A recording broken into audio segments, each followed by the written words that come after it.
March 9th, 1933. 10-year-old Mary Adams is in her bedroom, getting ready for school. She is worried and dreads making the trip.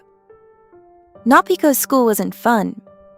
In fact, she loves playing with her friends and learning from her teachers. It's the getting there that worries her. Every day, she and her 6-year-old sister, Thelma, take their horse, like most children in the rural community of Pindi Pindi, to school. On their way, they pass the ironically named Alligator Creek. But in the last few days, as they get closer to the water, their horse becomes skittish and begins to panic whenever it nears.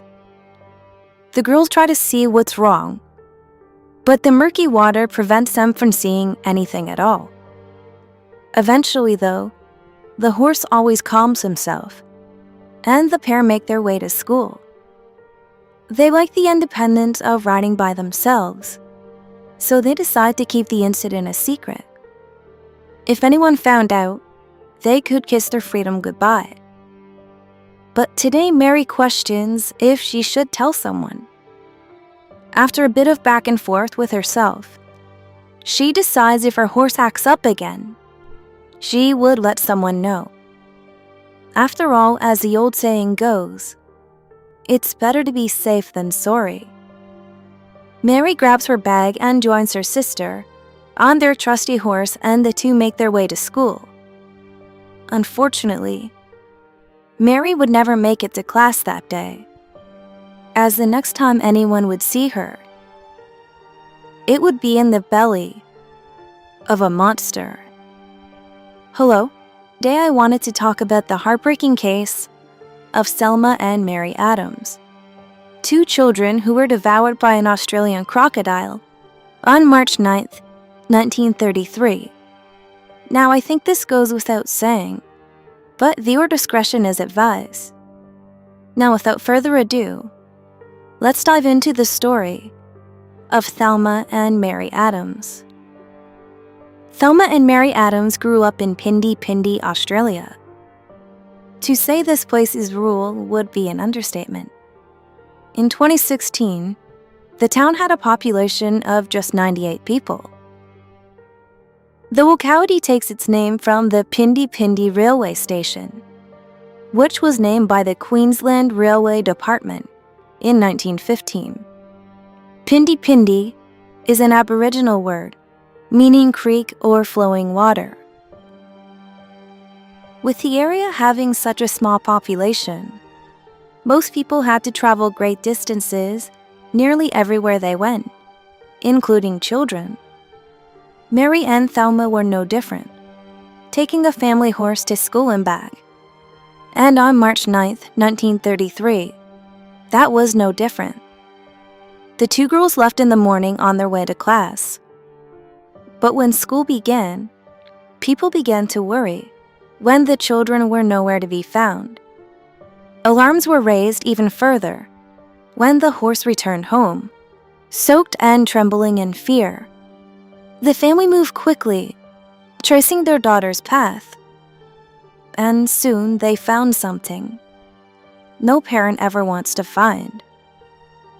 Floating on top of the water in Alligator Creek was 6-year-old Thelma.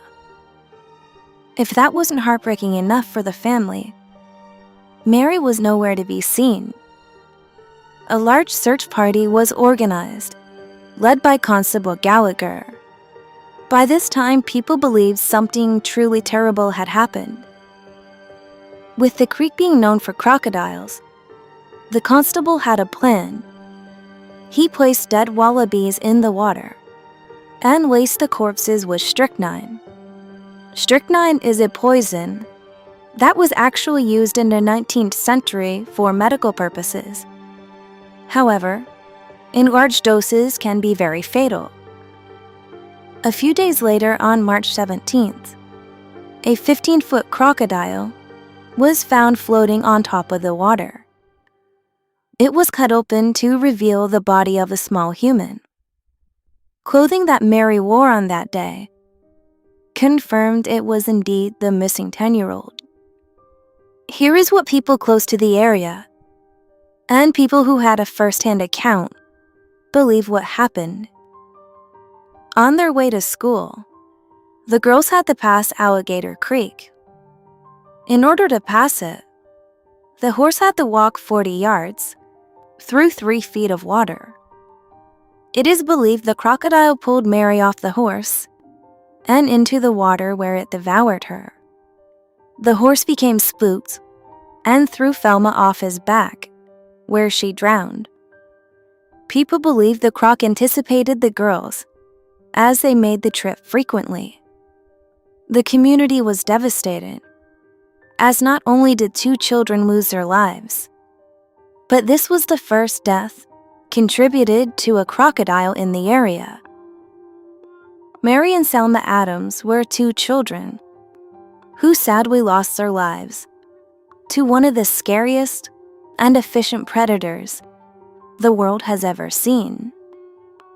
And even though it's been nearly 100 years since it happened, hopefully they will be remembered for the intelligent and beautiful children they were.